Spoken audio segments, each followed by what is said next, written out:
Hi everyone, this is Miss Breland, and I wanted to share a strategy for reading that I thought would be really helpful for you, especially when we're reading nonfiction or informational texts. This strategy especially comes in handy when we're reading for specific or to pull out specific information. And it's called the skim and scan strategy. And it occurred to me that as many of you were reading the social studies texts and responding to questions, that it would be helpful for you to know this strategy for that particular reason, but others as well. It can help you in pretty much any content area, but especially when you're reading nonfiction. So, what is this strategy and how does it help you as a reader? Well, first of all, when you skim a text, it sounds just like the word skim, right? Taking something off the surface. So, what you're doing is you're looking for important information without having to read or digest the entire text. Some things that you're doing is previewing text features. So, you may be looking at the graphics, the pictures, and the captions. You may be taking in other text features like that, bold words, that sort of thing, just so that that those things can help you gather information. When you're skimming, you might also just read like the first sentence of every paragraph just to kind of get the main idea of it, collecting main ideas as you go. When you're skimming a text, you might also want to make sure that you get information about who, what, when, where, why, and how. So basically, reading enough to gather the gist or information regarding the five W's and how. So when you're skimming a text, you can still take in information from a nonfiction text by skimming it as well.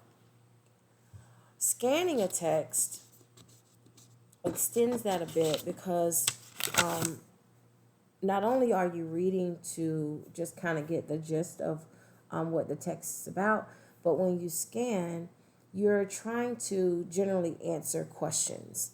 And these are typically going to be questions where you can go right back to the text and say, yep, the answer's right here. You can point to it. It's a right there answer. They are literal questions.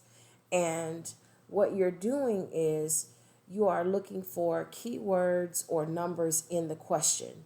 And when you go back to skim and scan the text or search within the text, you're not just looking randomly, but you are intentionally going through line by line, searching for those keywords or numbers from the question that will help you find your answer. So you're kind of looking with your eyes. In some cases, what I do is I also point to the words line by line, sentence by sentence, until I find my keywords. And then what I'll do is not just search for that word, because those words can be in multiple places. But what you want to do is look for the answer around the text. So make sure you're reading around it for other clues as well to see if it answers your question. So I'm going to show you how the strategy. I'm going to model this for you with the current text that we started last week and talk about how this might be helpful to you when you're responding to your questions for Studies Weekly.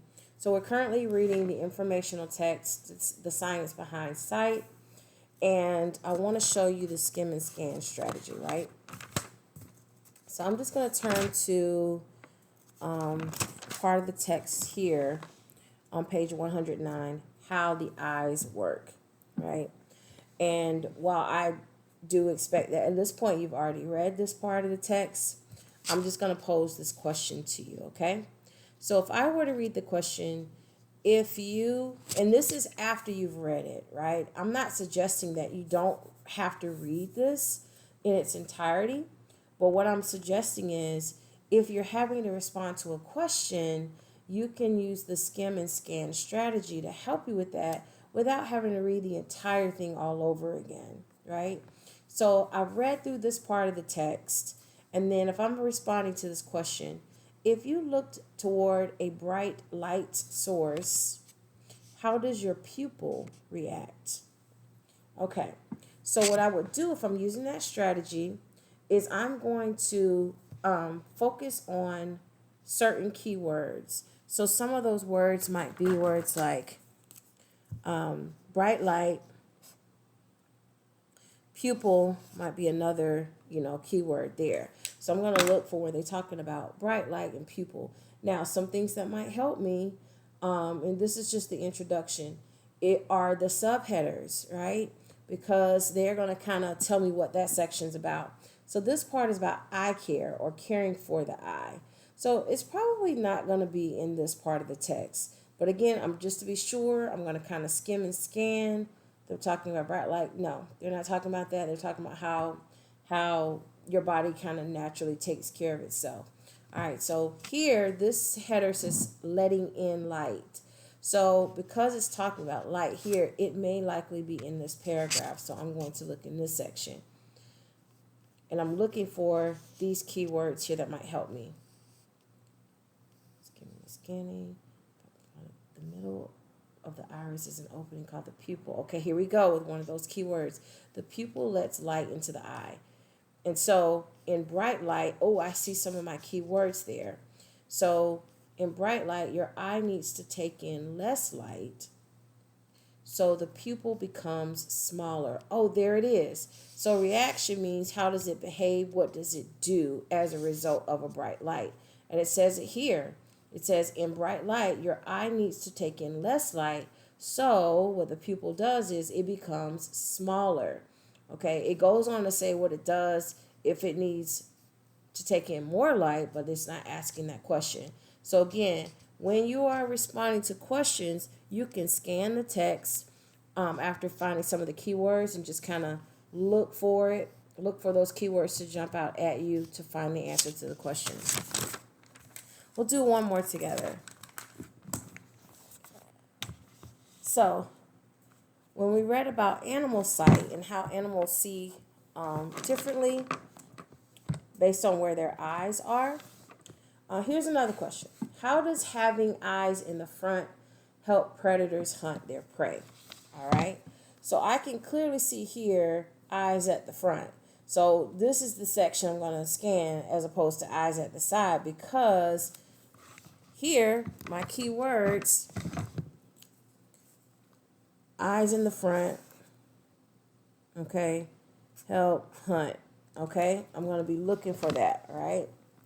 And so I'm just kind of scanning for that with two eyes at the front. Okay, here we go. That's where it starts talking about it. Each eye sees a slightly different view. Okay, let me keep reading.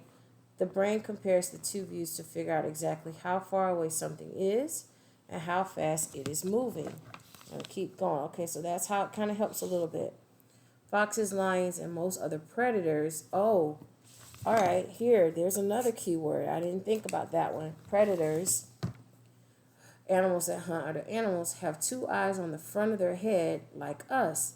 This helps them to hunt and catch animals. Okay, you cannot judge distance very well with just one eye. Oh, so this must mean that by these animals having two eyes on the front of their head, what did it say? With two eyes at the front, each eye sees a slightly different view. The brain compares the two views to figure out how far away something is and how fast it's moving. Oh, so when an animal is hunting another one for food, they need to be able to see how far away it is and how fast it's moving so that it can adjust accordingly. So having two eyes in the front helps them be able to decide how far away it is and how fast it's going or how fast it's moving.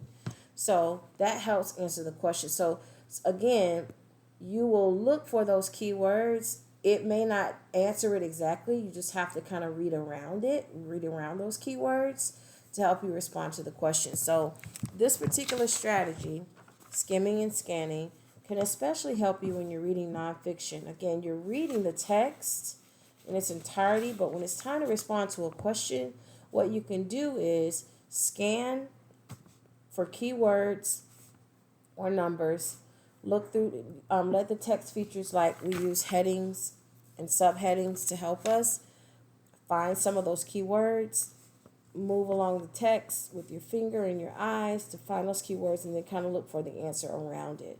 Okay? And so hopefully this strategy will help you.